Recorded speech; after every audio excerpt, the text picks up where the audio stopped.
where the protest happened nearby, the parliament is there, the Rashtrapati Bhavan is there, and if the protest is non-violence, we all know. But what about the after the time, after the few time? We don't know about the future. What will happen in the future? What will be the next step? So maybe it can be converted into the violence. So the police officers, the work of the police officer is to save and secure the government.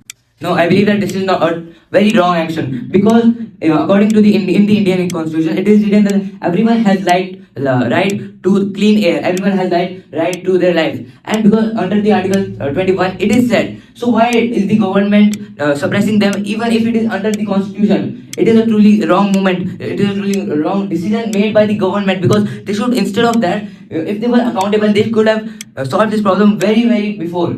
But now it is still a problem because they are still not accountable. And protest, it will not happen if they were accountable to it. But they were not accountable to it. That is why this happened. And what you are saying about the Rashtrapati Bhavan, I believe that they should have tightened the security there, not instead of doing violence on the other people, on the protesters and detaining them. Instead of that, they could have tightened the security nearby the areas. So why didn't they do that?